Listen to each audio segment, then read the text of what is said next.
She's already stopped breathing. Now lifeguards are concerned her heart may soon stop beating. And she just had no movement whatsoever. Like, she kind of stopped breathing and the pulse just went. We can't find a pulse. Can't find a pulse, eh? Mouse, can you get them, mate? We don't have a pulse now. She's just gone. As he grabs the girl, Harrison has no hands free to paddle back for the man, who is fighting for his life. It might be as long as an hour before Thomas gets his shoulder put back in place, but he refuses to take the pain-killing gas. Nicola is monitoring two swimmers who will soon need to be rescued. There's two heads out backpackers. They're going nowhere really quick. Where? All right. Wait, go on. You focus on them. You might be out there. We've just had someone collapse on the beach. Jethro's going to run down now. Jethro grabs the defibrillator in case the woman needs to be shocked back to life. The moment your hand grabs the defib and grabs the oxy, you know you're on. Like, you know this is someone's life in your hands. A call came into my radio from Nicola saying Jethro's running down, someone's collapsed on the beach. Harrison, they're waving, so north side of the middle set of flags. Get there and help him now. Sorry, guys, sorry. Jethro is still in his very first year as a qualified lifeguard. It's the first major first aid that I've gone to on my own.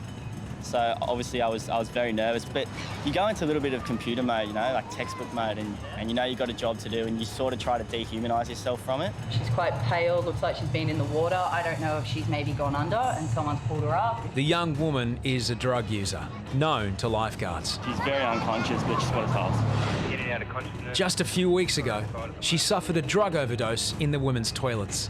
I just rocked up to the page and I looked down at her and I thought, oh no, she's not well. She wasn't responding and she looked dead. Yeah, can we get an ambo? Yeah, can we get an ambo down here? She was barely breathing and had a very faint pulse, and I've never felt a pulse fluctuate so much. It was going from about 70 and then jumping up to like 140, and it was just weird. Pulse has now gone up to 120. Oh my God, that's 123. That's a massive fluctuation, eh? It's gone back down to 72. Yeah. The woman's irregular heartbeat could be a result of an overdose from an opiate-based narcotic. Are you losing it? She's already stopped breathing. Now lifeguards are concerned her heart may soon stop beating. And she just had no movement whatsoever. Like, she kind of stopped breathing and the pulse just went. We can't find a pulse. Can't find a pulse, eh? Mouse, can you get them, mate? We don't have a pulse now. She's just gone. She lost her pulse, and that was in my head. I got instant butterflies, and I was just going for the defib straight away, and I thought we were on for a proper resus. Paramedics arrive on the scene. Once you hear those sirens coming down Bondi Road, it's like a massive weight off your shoulders. Your heart just goes, oh, thank God, and it's a saviour seeing those guys show up. Her pulse just went as rapid, it just dropped dramatically, it just stopped. Is she responding at all? Not really. Hardly, just a couple.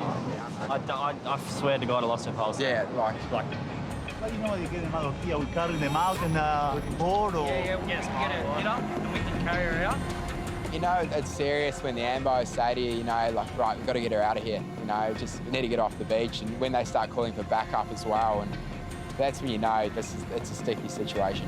The woman is stabilised, but without intensive medical care, she has little chance of survival. People come down to sunny Bondi Beach and there's a lot of fun and games going on, but for us, we get to see the dark side of Bondi, and things like that unfortunately do happen, and it is a reality down here. The handover to paramedics is complete, and the young woman is transported to hospital for intensive care. We did our best, and that's what we're here for, so fingers crossed for the best. Later in the afternoon, Harrison is still at South Bondi, but with the tide now running out, Backpackers Rip is no laughing matter. I noticed a couple of swimmers and the two were dead set drowning, like fully going under, and I was in shock how quickly they went, that I didn't have time to radio into the boys that I was going in. Harrison must prioritise who to save first. As I was paddling out to her, she was bobbing under the water and she was pretty much going under by the time I got to her. As he grabs the girl, Harrison has no hands free to paddle back for the man, who is fighting for his life. Come to me. Oh my God. Oh, thank you. Okay. Come here, you okay? Come here. She had no strength left. She'd used all that effort just trying to stay afloat, and there was nothing left of her. Right, hop up on the board, hop up on the board. Hop up, come here. Exhausted, the girl is incapable of climbing onto the rescue board. She's a small girl, like, she's only weighs about 40 kgs. Normally, you know, you can just flick them up on the rescue board. She was dead set, like a dead weight. Like, it took a lot of effort to get her on the board. Harrison must do the heavy lifting himself. A local surfer comes to back up. Thank you so much, mate.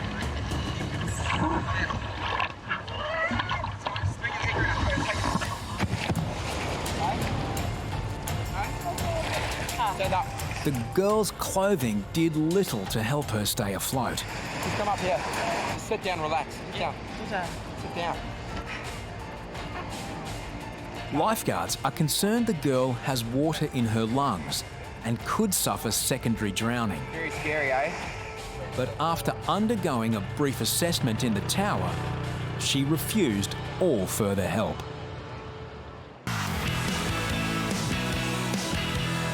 Millions of visitors can't wait to dive into Bondi's surf.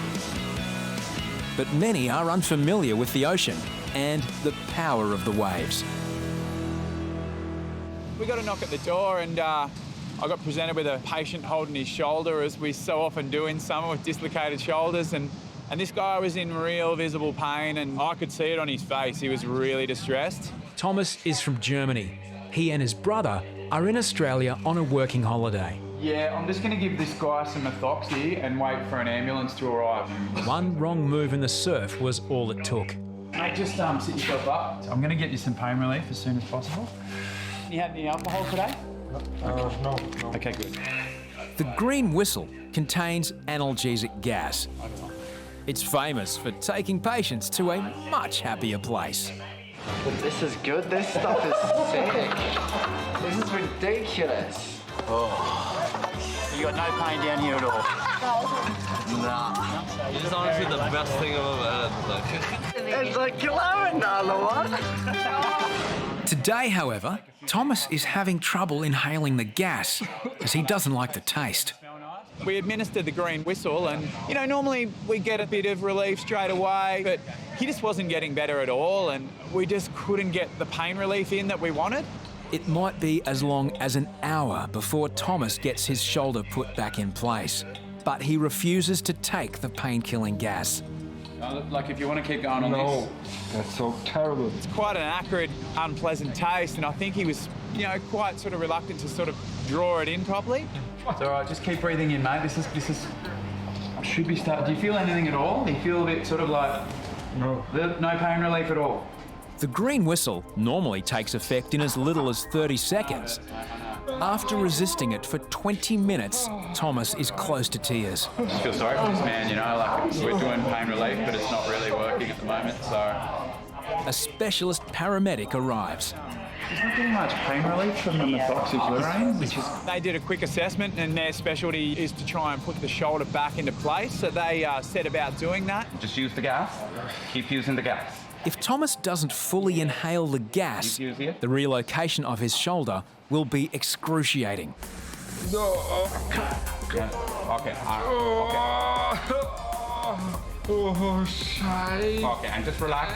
Sit back into the chair. It's nearly there. That's it. Don't move yet. Finally, Thomas gives in to the green whistle. Okay, does it feel like it's in? And then as soon as they put the shoulder back in place, this guy just lit up. It was like, you know, the instant relief. There we are. Still. How's that? Better? Yeah. It's great.